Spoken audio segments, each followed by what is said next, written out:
lifestyle, but just we want to do tech stories. We don't want it all to be politics. But let's go. So is it heroin specifically, or what? This is the beginning of a movement. Trump and Pence, they are illegitimate people in the White House, and it's up to us to drive them from power through peaceful political protest. It starts like this.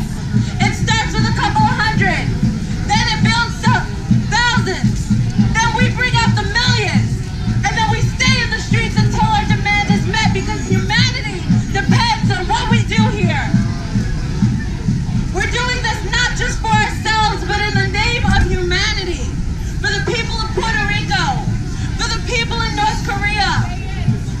It's on us, and the Democrats are not going to save us. They have been way too silent, which is why we are in the streets right now. Join refusefascism.org and get connected. We will be back in the streets tomorrow. Open air meeting at Washington Square. We're having another massive demonstration on November 18th. It begins today. This is a movement to drive out the Trump-Pence regime. They need to get out of power. And they do not represent us. Where are you going to meet tomorrow? Where? Sorry. Where are you meeting? At what time? Sorry, I can't breathe. Right, I don't have them. And the van is meeting us at 12th and University with materials. Can I ask what some of your main grievances are with the administration? I know you've been talking a lot. That's what she Do you want to promote dialogue and conversation? Yeah, be careful. Be careful. I'm gonna hit your head on that thing. I ran into things walking backwards today. I know. Are you willing to chat about some grievances? Cool. The first one is like I do a vlog on YouTube called Beacom of Light. It's my own personal vlog. Trump-Pence regime must go. It's okay. A lot of energy. I know. I'm about to pass out, and you're doing pretty well. Okay, so what are your questions? Oh no, just I want my platform to be for free speech. You know, whatever you want to say, whatever you think people need to hear. I don't edit it. I'm not going to edit anything. Free speech. Yeah. That's funny. People take that free speech thing as a way to promote genocide and like racism and hatred, and that's not what free speech is about. So like, what about Trump specifically? Since the march is anti-Trump today, right? Right. So what are some facets of the regime? I like the word regime. Well, what are some facets of the presidency that you disagree with? Well, all his appointees, right? And I would go down each one. Yeah. But it's just so ridiculous to even start going, Betsy DeVos, Ben Carson, the Attorney General, KKK supporter. You know, I don't even know how to answer that anymore, because it's like so many things are outrageous. You know? Going to the UN and saying that you're going to totally destroy an entire country, a country with 25 million people. Are you talking about North Korea? Yep. Like, that's outrageous. So I think he said that in response to Kim Jong-un's threats, saying that if they were to take military action, that we would obliterate them. Right. So if a country, again, there's civilians there. So we got to destroy their entire country because their president is crazy and they're already living under horrible conditions. Yeah.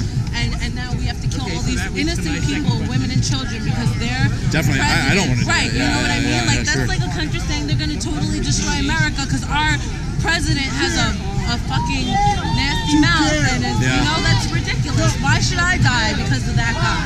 Yeah. You know, it's crazy. Yeah. There's so many things. Careful. You're really good at walking backwards. The best backwards walker on the planet. You are. Yeah. I think because I'm a dancer. There you go. I can feel good balance. And then I also I have a sense of people and space. Yeah. But I don't know. It's just really, this is so bad. Like this situation. I never thought I would be alive to see anything like that. Do you think the word fascism is used properly? Yes, I do. Yeah. Do you think that? I wish I were wrong. Yeah. I know. I know. Can I just ask you one last question? Okay. Can I just ask you one last question? Hold on. People,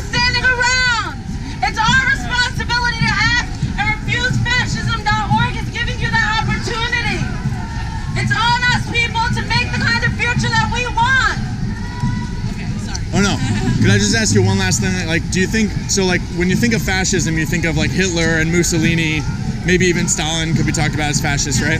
So, like, do you think Trump is the same as Hitler, Stalin, or Mussolini in regards to the term fascism? Yeah. There are a lot of striking comparisons. So, like, what's the first thing you think of when you think of Hitler?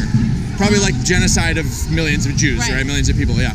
But see, that's the issue. People think about murdering millions of Jews, and only until you murder millions are you a fascist. But that's not true. Yeah. Like, fascism advances in stages. You know, this is 1933 Germany right now. So we've had a year of Trump, right? Right. Don't you think by now, if he was actually fascist, you guys would all be rounded up in a truck and imprisoned? But instead, you're here with the fine policemen of New York City protecting you, and you'd probably be the first person to condemn them too, calling them racist or fascist. I know. Oh, I'm no edits. I calls them like I sees them. You guys are hypocrites. And you're what's that? Oh, look at how hateful they are. They're just vitriolic. It's disgusting. They're sitting here advocating for communism while the boys in blue protect their fucking whiny asses. Now I'm getting emotional. Thank you for your service. Fucking idiots. Morons.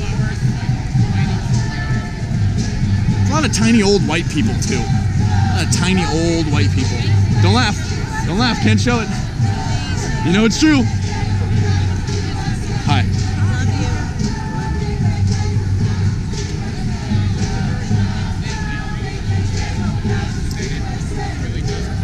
Can I ask what your opinion is on today? What's the main grievance you have with the Trump regime, as you guys are calling it? Everything. Yeah. It's called no fascism. Everything. Okay. So what's fascistic about Trump?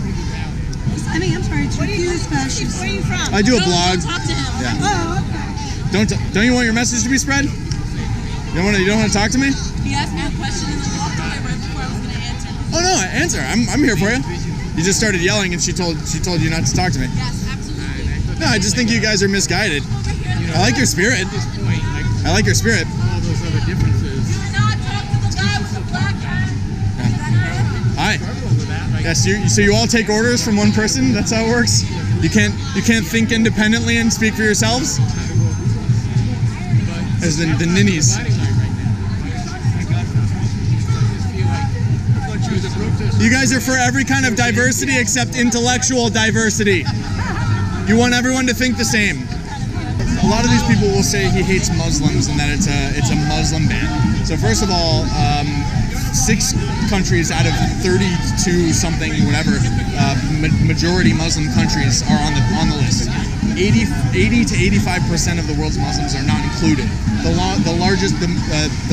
largest Muslim population out of any country is Indonesia. They're not even close to being on the list. There's essentially zero problems with Indonesians traveling to and from these countries. The 6 countries that were on the list were identified by the Obama administration, and a lot of people forget that Obama temporarily banned people from Iraq. No one, these people don't talk about that. Sure. So those countries that were on that list, none of the terrorist attacks that have happened are from people that are on that list. So why not Saudi Arabia? Right? Sure. So unfortunately, we're allies with Saudi Arabia, and I would put them on the list if I could. But unfortunately, we're allies with Saudi Arabia, and Saudi Arabia funds a lot of terrorism, and they funnel money to places like the countries that were on the list. But none of the terrorists came from those countries. Yeah, well, we had a Uzbeki guy, mow over people. You can't just ban everyone overnight. But the 6 countries that were on the list were identified by the Obama administration as hotbeds for terror and immediate strife, and their airports and security systems are largely poor. Saudi Arabia's airport is top of the line, sophisticated, and we actually work with them, believe it or not, to monitor who comes in and out of those airports. The guys on 9/11, that was obviously pre 9/11, so different security measures are in place now. The point I wanted to make, you can argue about where the terrorists come from. The point I wanted to make is when people here say that he hates Muslims or it's a Muslim ban, that is objectively false when 80% plus of the world's Muslim population is not affected by that. And I'm tired of the political correctness.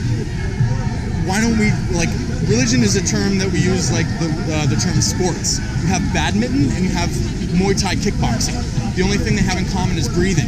Well, religion is the same thing. You have Islam, which has 109 verses that command to fight the unbeliever. I've read the Quran. I've been studying Islam for a while now, for about a year. And then you have Buddhism or Jainism, the core of which is complete pacifism. So we have to take some of these people at their word value when they say we are committing these atrocities in the name of Allah, so on and so forth. Now, the vast majority of Muslims in the world are benevolent, non-violent people that we shouldn't have a problem with. The difference is that there's one common identifying factor, and that is their religion. And you can be a white Uzbeki guy, because he's essentially Soviet, or you could be, it doesn't matter what color you are. A lot of these people want identity. Identity is at the core. It's the oppression Olympics. If you're a black lesbian midget, your opinion is well, I don't use the term midget because I actually do care about people's feelings. But, you know, if you're a little person, your opinion matters more than mine. And you're laughing. And you know why? Because there's truth in comedy. Because you know it's probably true. And this is something I have a serious problem with.